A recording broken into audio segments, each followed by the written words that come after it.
11 నియోజకవర్గాల్లో ఇన్ఛార్జీలను వైసీపీ మార్చింది. పత్తిపాడు ఇన్ఛార్జిగా బాలసాని కిషోర్, చిలకలూరిపేట ఇన్ఛార్జిగా రాజేష్ నాయుడు, మంగళగిరి ఇన్ఛార్జిగా గంజి చిరంజీవి, తాడికొండ ఇన్ఛార్జిగా సుచరితను నియమించనున్నట్లు మంత్రి బొత్స తెలిపారు. వేమూరు ఇన్ఛార్జిగా వైకుంఠ అశోక్ బాబు, సంతనూతలపాడు ఇన్ఛార్జిగా మేరుగు నాగార్జున, అద్దంకి ఇన్ఛార్జిగా హనిమిరెడ్డి, గుంటూరు సౌత్ ఇన్ఛార్జిగా మంత్రి రజనీని నియమించారు. గాజువాక ఇన్ఛార్జిగా రామచంద్రరావు, రేపల్లె ఇన్ఛార్జిగా ఈపూరి గణేష్, కొండేపి ఇన్ఛార్జిగా ఆదిమూలపు సురేష్ నియమితులయ్యారు. నియోజకవర్గాల మార్పులో 3 మంత్రులకు స్థానచలనం కల్పించినట్లు మంత్రి బొత్స వెల్లడించారు.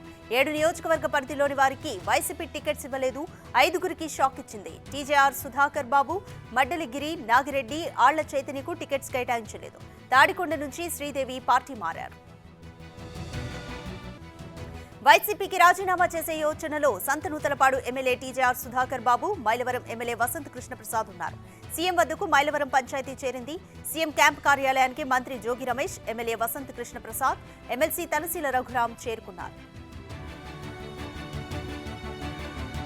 వ్యక్తిగత కారణాలతో ఎమ్మెల్యే పదవికి వైసీపీ పార్టీ సభ్యత్వానికి రాజీనామా చేసినట్లు ఆళ్ల రామకృష్ణారెడ్డి తెలిపారు. స్పీకర్ కార్యదర్శికి తన రాజీనామా లేఖ ఇచ్చినట్లు చెప్పారు. ఇన్నాళ్లు తనకు రాజకీయంగా అవకాశం కల్పించినందుకు జగన్కు ధన్యవాదాలు తెలిపారు. ఒకవైపు బాధగా ఉన్నప్పటికీ కఠినమైన నిర్ణయం తీసుకోవాల్సి వచ్చిందన్నారు. మంగళగిరి నియోజకవర్గ ప్రజలకు రుణపడి ఉంటానని చెప్పారు. జగన్ ప్రభుత్వం 3 రాజధానులపై అసెంబ్లీలో చేసిన ప్రకటనతో మొదలైన అమరావతి ఉద్యమానికి ఈ నెల 17 నాటికి 4 ఏళ్లవుతోంది. అమరావతికి సమీపంలోని బైబిల్ మిషన్ గ్రౌండ్స్ లో అమరావతి పరిరక్షణ సమితి, అమరావతి రాజధాని జేఏపీ ఆధ్వర్యంలో సభ ఏర్పాటు చేస్తున్నారు. సభకు టీడీపీ అధినేత చంద్రబాబు, జనసేన అధ్యక్షుడు పవన్ కళ్యాణ్ హాజరు కానున్నట్లు సమాచారం. రైతులకు రేవంత్ సర్కార్ గుడ్ న్యూస్ చెప్పింది. తెలంగాణ రైతు భరోసా చెల్లింపులు ప్రారంభించింది. రైతు బంధు లింకులు ప్రారంభించాలని సీఎం రేవంత్ రెడ్డి ఆదేశించారు. ట్రెజరీలో ఉన్న నిధులు విడుదల చేయాలని చెప్పారు. రైతు భరోసాకి ప్రస్తుతానికి 7,500 కోట్ల నిధులు అవసరమని అంచనా వేశారు. గతంలో మాదిరిగా రైతు బంధు చెల్లింపులు చేయాలని సీఎం సూచించారు.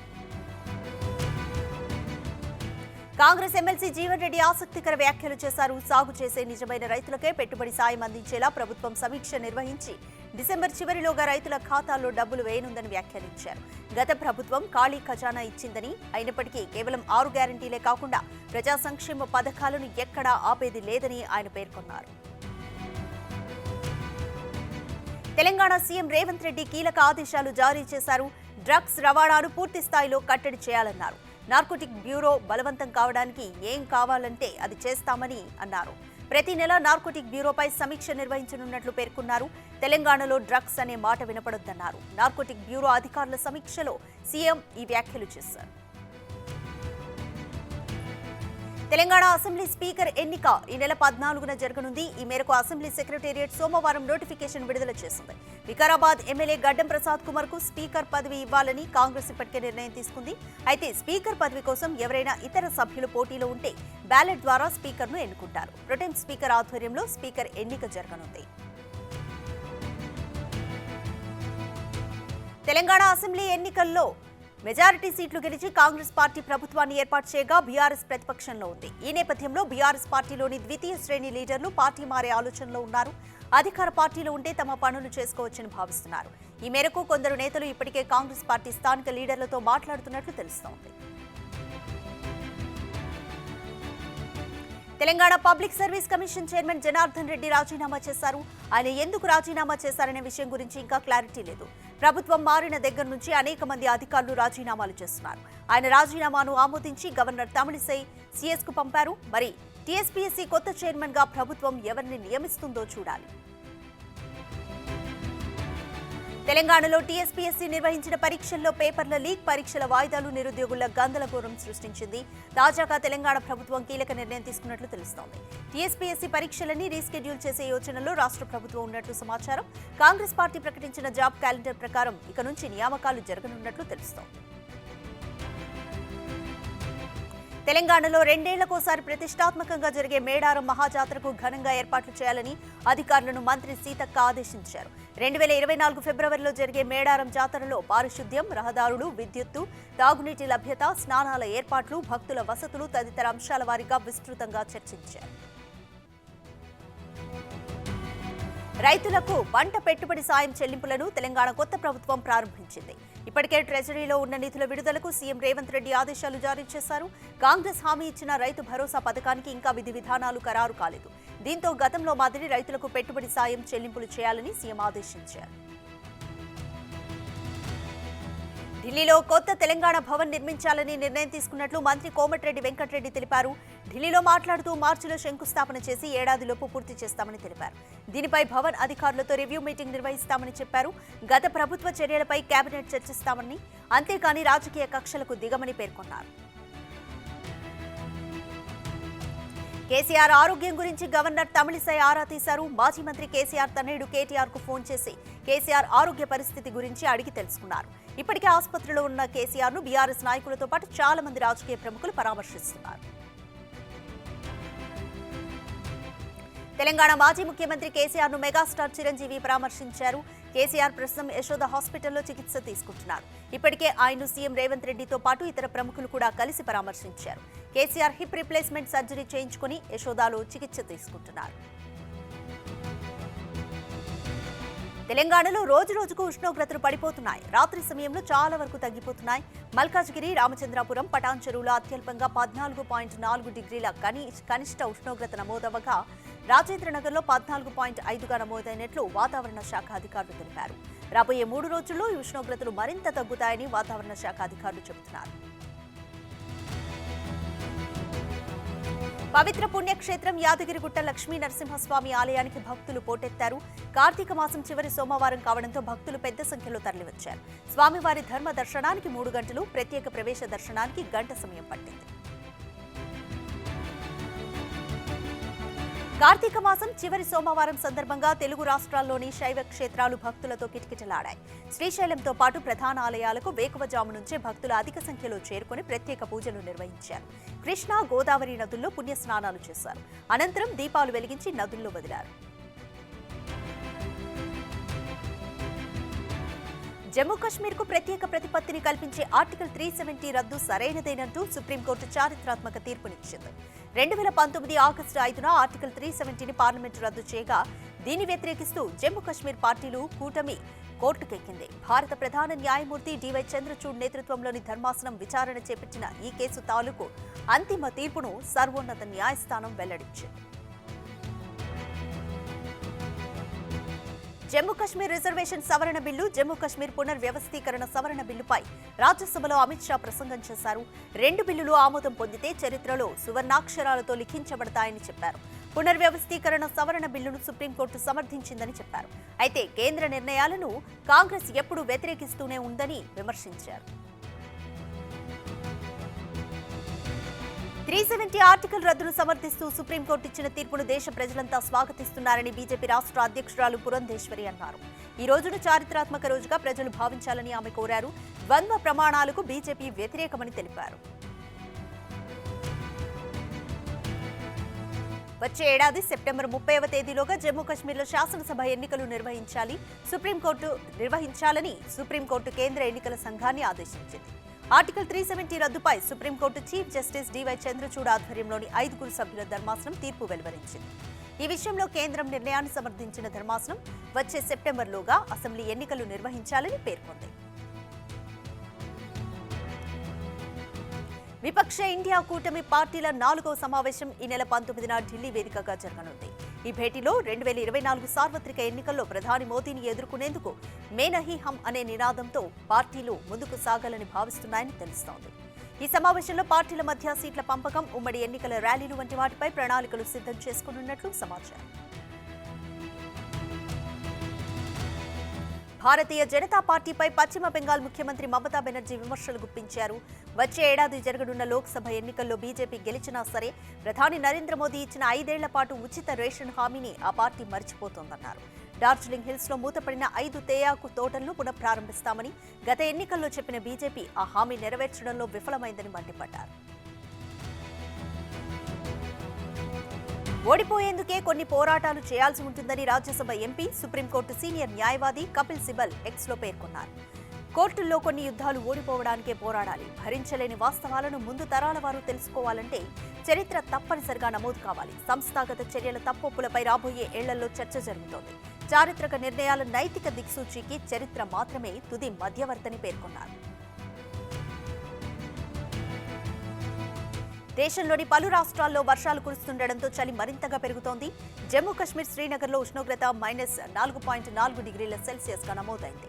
బారాముల్లా జిల్లాలోని ప్రముఖ పర్యాటక ప్రాంతమైన గుల్మార్గ్లో ఉష్ణోగ్రతలు -4.2 డిగ్రీల సెల్సియస్గా నమోదయ్యాయి.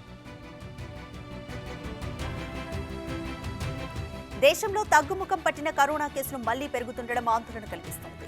భారత్లో గడిచిన 24 గంటల్లో 166 కొత్త కరోనా కేసులు నమోదయ్యాయని కేంద్ర ఆరోగ్య శాఖ వెల్లడించింది. ఇందులో అధిక కేసులు ఒక్క కేరళలోనే నమోదు కావడం కలకలం రేపుతోంది. తాజా కేసులతో కలిపి దేశంలో మొత్తం యాక్టివ్ కేసుల సంఖ్య 895కు చేరింది. 2020-21 విద్యా సంవత్సరంలో ఎంబీబీఎస్లో అడ్మిషన్ తీసుకుని పరీక్షల్లో ఉత్తీర్ణత సాధించలేకపోయిన విద్యార్థులకు జాతీయ వైద్య కమిషన్ ఎన్ఎంసీ గుడ్ న్యూస్ చెప్పింది. ఆ బ్యాచ్కు చెందిన విద్యార్థులు మరోసారి పరీక్ష రాసే అవకాశాన్ని కల్పిస్తూ ప్రకటన విడుదల చేసింది. ఆ ఏడాది ప్రవేశాలు పొంది తమ మొదటి ప్రొఫెషనల్ ఎంబీబీఎస్ పరీక్షలో ఉత్తీర్ణత సాధించలేకపోయిన విద్యార్థులకు మాత్రమే 5వ అటెంప్ట్కు అనుమతిస్తున్నట్లు స్పష్టం చేసింది. తెలంగాణ రాష్ట్రంలో ఐటీ, రియల్ ఎస్టేట్ రంగాలను కాపాడాలని కోరుతున్నానన్నారు మాజీ మంత్రి మల్లారెడ్డి. ఈ మేరకు ముఖ్యమంత్రి రేవంత్ రెడ్డికి ఆయన విజ్ఞప్తి చేశారు. లోకల్గా ఎమ్మెల్యేకి ఓటు వేయకూడదని ప్రజలు అనుకున్నారు, కానీ సీఎంగా కేసీఆర్ ఉండరని వారు అనుకోలేదని మల్లారెడ్డి వ్యాఖ్యానించారు. మేడిగడ్డ ప్రాజెక్టు సందర్శనకు ఏర్పాట్లు చేయాలని అధికారులను మంత్రి ఉత్తమ్ కుమార్ రెడ్డి ఆదేశించారు. హైదరాబాద్లో నీటిపారుదల శాఖపై సమీక్ష నిర్వహించి మాట్లాడారు. అది తీవ్రమైన అంశమని, మేడిగడ్డను నిర్మించిన ఏజెన్సీని అధికారులను వెంట ఉండేలా చూడాలని తెలిపారు. ప్రాజెక్టు ఖర్చు, ఆయకట్టు, ఎకరాకు అవుతున్న ఖర్చులపై అధికారులను మంత్రి ప్రశ్నించారు. మంచి పద్ధతులు, సాంకేతిక పరిజ్ఞానాన్ని వినియోగించుకొని అధిక పంట దిగుబడిని సాధించడంతో పాటు ఉత్పత్తుల మార్కెటింగ్ కోసం మార్కెటింగ్ శాఖ అధికారులు కృషి చేయాలని మంత్రి తుమ్మల నాగేశ్వరరావు చెప్పారు. రాష్ట్ర వ్యాప్తంగా రైతులకు కొత్త రకం పంటలను పరిచయం చేయాలని సూచించారు. పంటలపై అవగాహన కల్పించడంతో పాటు వాటిని పండించేలా రైతులను మానసికంగా సిద్ధం చేయాలని పేర్కొన్నారు. 10 ఏళ్ల బీఆర్ఎస్ పాలనతో రాష్ట్రంలో ఆర్థిక అసమానతలతో కూడిన ఫ్యూడల్ సమాజం నిర్మితమైందని తెలంగాణ డిప్యూటీ సీఎం భట్టి విక్రమార్క ఆరోపించారు. ప్రతి పౌరుడికి జవాబుదారీగా ఉండేలా వ్యవస్థలను తీర్చిదిద్దడమే తమ ప్రభుత్వం ముందున్న ప్రధాన లక్ష్యమన్నారు. గత 10 ఏళ్ల రాష్ట్ర ఆర్థిక పరిస్థితిపై త్వరలోనే శ్వేతపత్రం విడుదల చేస్తామన్నారు. కాంగ్రెస్ పార్టీ మాట మీద నిలబడుతుందని మంత్రి పొన్నం ప్రభాకర్ అన్నారు. 100 రోజుల్లో 6 గ్యారంటీలు అమలు చేస్తామని తెలిపారు. అలాగే బీసీ బంధుపై సమీక్షిస్తామని చెప్పారు. ప్రతి శాఖపై శ్వేతపత్రం విడుదల చేస్తామని వెల్లడించారు. పోలవరం ప్రాజెక్టుకు సంబంధించిన పిటిషన్ వ్యవహారంలో కేంద్రానికి సుప్రీంకోర్టులో చుక్కెదురైంది. ఏపీ హైకోర్టు నుంచి ఢిల్లీ హైకోర్టుకు సదరు పిటిషన్ను బదిలీ చేయాలన్న కేంద్రం విజ్ఞప్తిని త్రిసభ్య ధర్మాసనం తోసిపుచ్చింది. ఏపీ హైకోర్టుకి వెళ్లాలని సూచిస్తూ పిటిషన్ను కొట్టేసింది. ప్రాజెక్టు పూర్తి నిర్మాణ ఖర్చులను భరించేలా కేంద్రాన్ని ఆదేశించాలంటూ ఏపీ హైకోర్టులో కాంగ్రెస్ మాజీ ఎంపీ కేవీపీ రామచంద్రరావు పిటిషన్ దాఖలు చేశారు. జూనియర్ న్యాయవాదులకు తోడుగా నిలబడే కార్యక్రమంలో భాగంగా 2807 మంది న్యాయవాదులకు మేలు చేస్తున్నామని సీఎం జగన్ అన్నారు. 2023-24 సంవత్సరానికి సంబంధించి 2వ విడత వైఎస్ఆర్ ఆర్ నేస్తం నిధులను తాడేపల్లిలోని తన క్యాంపు కార్యాలయంలో సీఎం బటన్ నొక్కి రిలీజ్ చేశారు. మనోహర్ అరెస్టును జనసేన అధినేత పవన్ కళ్యాణ్ ఖండించారు. ఆయన అరెస్టు అప్రజాస్వామికమన్నారు. విశాఖలోని టైకూన్ జంక్షన్ వద్ద రోడ్డును తెరవాలని కోరితే అరెస్టు చేస్తారా అని ప్రశ్నించారు. జనసేన శ్రేణులపై పోలీసులు వివరించిన తీరు సరికాదన్నారు. అరెస్టు చేసిన వారిని విడుదల చేయకపోతే విశాఖ వస్తా, పోరాడుతా అని హెచ్చరించారు. ఎమ్మెల్యేతో కుమ్మక్కై అవినీతికి పాల్పడిన అధికారులను వదిలిపెట్టనని టీడీపీ నేత లోకేష్ అన్నారు. అవినీతికి పాల్పడిన ఉద్యోగులను డిస్మిస్ చేసి జైలుకు పంపుతామని హెచ్చరించారు. కార్పొరేషన్ ద్వారా కాపులను పేదరికం నుంచి బయటపడేలా చేస్తామని తెలిపారు. Chandrababu, Pawan Kalyan the blockbuster జోడీ అని పేర్కొన్నారు. ఈ నెల 23న నాటకరంగ నంది అవార్డులు అందిస్తున్నామని AP FDC chairman Posani Krishnamurali వెల్లడించారు. నంది అవార్డ్స్ కోసం 115 దరఖాస్తులు వచ్చాయని 5 కేటగిరీలలో మొత్తం 74 అవార్డులు ఇస్తామన్నారు. పూర్తి పారదర్శకంగా అవార్డుల ఎంపిక చేపడుతున్నామన్న ఆయన నాటకరంగ వ్యక్తులతో కమిటీ ఏర్పాటు చేసినట్లు తెలిపారు. జమ్మూ కశ్మీర్ కు ప్రత్యేక ప్రతిపత్తిని కల్పించిన ఆర్టికల్ 370 రద్దు రాజ్యాంగబద్ధమేనంటూ సుప్రీంకోర్టు కీలక తీర్పు వెలువరించింది. ఈ తీర్పుపై ప్రధాని మోదీ హర్షం వ్యక్తం చేశారు. ఇది ప్రజల ఐక్యత, ఆశలు, పురోగతిని ప్రతిధ్వనించే చారిత్రక తీర్పు అని కొనియాడారు. జమ్మూ కశ్మీర్, లదాఖ్ ప్రజల కలలను నెరవేర్చేందుకు మేం నిబద్ధతతో ఉన్నామని చెప్పారు. ప్రపంచం మొత్తం భారత యువతను నిశితంగా గమనిస్తోందని ప్రధాని మోదీ అన్నారు. Viksit Bharat 2047 voice of youth ను ప్రధాని మోదీ వర్చువల్ గా స్టార్ట్ చేశారు.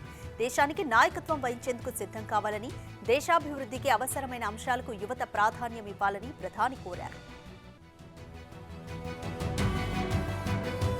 అవినీతి, కాంగ్రెస్ రెండు ఒకే కాయిన్ కు ఇరువైపులా ఉండే బొమ్మ బొరుసులని బీజేపీ జాతీయ అధ్యక్షుడు జేపీ నడ్డా విమర్శించారు. కాంగ్రెస్ ఎంపీ ధీరజ్ సాహు ఇళ్లు, వ్యాపార సముదాయాలపై జరిగిన ఐటీ దాడుల్లో 350 కోట్లకు పైగా అక్రమ సొమ్ము లభ్యం కావడంపై పార్లమెంట్ ఆవరణలోని గాంధీ విగ్రహం ఎదుట బీజేపీ ఎంపీలు ఆందోళన నిర్వహించారు. కాంగ్రెస్ అంటేనే అవినీతి అంటూ నడ్డా మండిపడ్డారు. హైదరాబాద్లోని పశుసంవర్ధక శాఖ కార్యాలయంలో కీలక పత్రాల మాయంపై పోలీసులు దర్యాప్తు ముమ్మరం చేశారు. ఈ కేసుల్లో పలువురు అనుమానితులు, నిందితులను పోలీసులు ప్రశ్నించారు. వరుస ఘటనల నేపథ్యంలో ప్రభుత్వ కార్యాలయాల్లో కీలక దస్త్రాలు, పత్రాల స్థితిగతులపై ఆయా శాఖల ఉన్నతాధికారులు సమీక్షిస్తున్నట్లు సమాచారం. వైసీపీ అధికారంలోకి వచ్చి 4 సంవత్సరాల 9 నెలలు పూర్తయిన సందర్భంగా జగనన్న ఎగ్గొట్టిన హామీల లిస్టు పేరుతో జాబితాను TDP MLA Ganta Srinivasarao post చేశారు. సిపిఎస్ రద్దు, ప్రత్యేక హోదా, పోలవరం పూర్తి చేయడం తదితర ముఖ్య హామీలున్నాయని, జగన్ మాట తప్పి మడమ తిప్పారని, హామీలు ఎగ్గొట్టారని విమర్శించారు.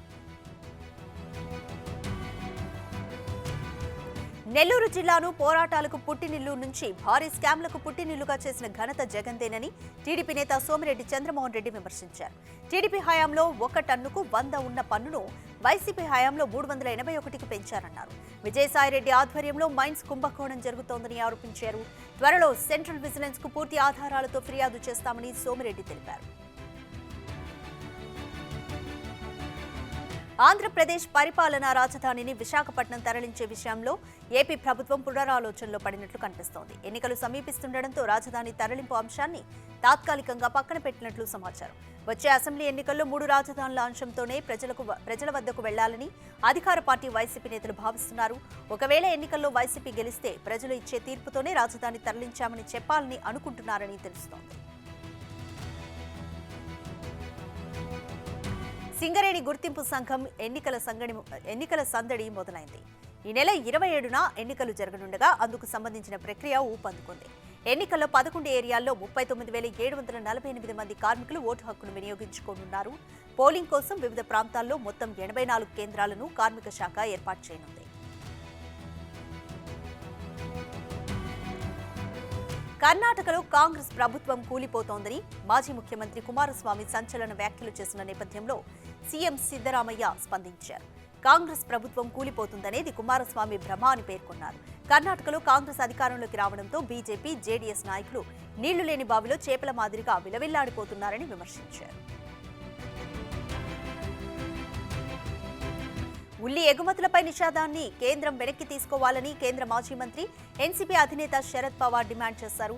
రైతులంతా ఏకమై తమ హక్కులను సాధించుకోవాలని సూచించారు. తాను కేంద్ర వ్యవసాయ మంత్రిగా ఉన్న సమయంలో ఉల్లి ధరల్ని ఎప్పుడూ తగ్గించలేదని చెప్పారు. గాజాలో హమాస్ మిలిటెంట్ల లక్ష్యంగా ఇజ్రాయెల్ తీవ్రంగా విరుచుకుపడుతోంది. ఖైదీల విడుదల కోసం తాము చేసిన డిమాండ్స్ నెరవేరకపోతే ఇజ్రాయెల్కు చెందిన బందీలు సజీవంగా గాజా నుంచి బయటపడలేరని హమాస్ బెదిరింపులకు పాల్పడింది. ఈ హెచ్చరికల తర్వాత కూడా సోమవారం దక్షిణ గాజాపై ఇజ్రాయెల్ బాంబుల వర్షం కురిపించింది. ఇప్పటి వరకు ఈ యుద్ధంలో 17,900 మందికి పైగా పాలస్తీనియన్లు మృతి చెందారు. కోటక్ మహీంద్రా బ్యాంక్ ఎఫ్డీ వడ్డీ రేట్లను పెంచింది. 3 నుంచి 4 ఏళ్ల పరిమితి ఎఫ్డీపై 50 బేసిస్ పాయింట్లు పెంచడంతో 6.5 నుంచి 7%కి, 4-5 ఏళ్ల కాలపరిమితి డిపాజిట్లపై 75 బేసిస్ పాయింట్లు పెంచడంతో 6.25 నుంచి 7%కి వడ్డీ చేరుకుంది. 2 కోట్లలోపు డిపాజిట్లకు ఈ కొత్త రేట్లు డిసెంబర్ 11, 2023 నుంచి అమల్లోకి వస్తాయని బ్యాంక్ వెల్లడించింది. రుణమాఫీ ఆఫర్ల పేరుతో వార్తాపత్రికలు, సామాజిక మాధ్యమాల్లో వచ్చే ప్రకటనలు నమ్మి ప్రజలు మోసపోవద్దని ఆర్బీఐ హెచ్చరించింది. ఈ మేరకు సోమవారం ఒక ప్రకటనను రిలీజ్ చేసింది. రుణాలు తీసుకుంటే అవి మాఫీ అవుతాయని ప్రచారం చేస్తూ కొన్ని సంస్థలు వినియోగదారులను మభ్యపెడుతున్నాయి. ఈ ప్రకటనలు ఆర్బీఐ దృష్టికి రావడంతో వాటిని నమ్మొద్దని వినియోగదారులను హెచ్చరించింది. ప్రముఖ మెసేజింగ్ యాప్ వాట్సాప్ మరో కొత్త ఫీచర్తో ముందుకొచ్చింది. వాయిస్ మెసేజ్ వ్యూ వన్స్ అనే ప్రత్యేక ఫీచర్ను తీసుకొచ్చింది. ఈ వ్యూ వన్స్ వాయిస్ మెసేజ్ పై గ్రీన్ కలర్ లోగో ఉంటుంది. తద్వారా ఒక్కసారి వాయిస్ మెసేజ్ విన్న తర్వాత అది ఆటోమేటిక్గా డిలీట్ అయిపోతుంది. అయితే పంపిన వాయిస్ సందేశాలు 14 రోజుల వరకు మాత్రమే అందుబాటులో ఉండి తర్వాత తొలగించబడతాయి. ఈ సీజన్ ఐపీఎల్లో ఢిల్లీ ఆటగాడు రిషబ్ పంత్ అందుబాటులో ఉంటాడని ప్రచారం జరుగుతోంది. ప్రస్తుతం కోలుకుంటున్న పంత్ త్వరలోనే జరగబోయే సీజన్ ఆడతాడని అంతా అంటున్నారు. 26 సంవత్సరాల పంత్ ఐపీఎల్లో 98 మ్యాచెస్ ఆడి 1 సెంచరీ, 15 హాఫ్ సెంచరీలు చేశాడు. అంతేకాకుండా 88 మందిని అవుట్ చేశాడు.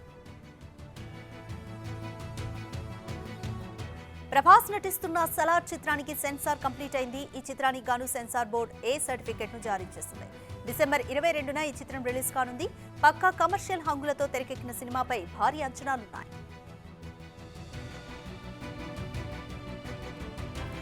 మెగాస్టార్ చిరంజీవి హీరోగా యంగ్ దర్శకుడు వశిష్ఠ ఓ చిత్రాన్ని తెరకెక్కిస్తున్నారు. ఈ సినిమాలో హీరోయిన్ గా త్రిషాను ఫైనల్ చేసినట్లు తెలుస్తోంది. ఇప్పటి వరకు ఈ చిత్రంలో నటించేందుకు ఎంతో మంది హీరోయిన్ల పేర్లు వినిపించగా చివరికి త్రిషాను ఎంపిక చేసినట్లు సమాచారం. దీంతో చిరు ఫ్యాన్స్ మెగాస్టార్ సరసన త్రిషా నటిస్తేనే బాగుంటుందంటూ పోస్టులు పెడుతున్నారు. నాని హీరోగా నటించిన హాయ్ నానా మూవీపై అల్లు అర్జున్ ప్రశంసల వర్షం కురిపించాడు. హాయ్ నానా మూవీ టీంకి అభినందనలు. ఈ చిత్రం నిజంగా హృదయాన్ని హత్తుకుంది. తొలి సినిమాతోనే ప్రేక్షకుల మనసును దోచుకున్న దర్శకుడు శౌర్యువుకి అభినందనలు. మనసుకు హత్తుకునే కన్నీరు తెప్పించే క్షణాలను చిత్రీకరించారని బన్నీ అన్నారు. సూపర్ స్టార్ మహేష్ బాబు నటిస్తున్న గుంటూరు కారం మూవీ నుంచి ఓ మై బేబీ అంటూ సాగే లిరికల్ సాంగ్ ప్రోమో రిలీజ్ అయింది. ఈ సాంగ్ పూర్తి వెర్షన్ను 13న రిలీజ్ చేయనున్నారు. ఈ మెలోడీ కోసం మహేష్ ఫ్యాన్స్ కళ్ళు కాయలు కాచేలా నిరీక్షిస్తున్నారు. ఈ మూవీ 2024 సంక్రాంతి కానుకగా జనవరి 12న రిలీజ్ కానుంది.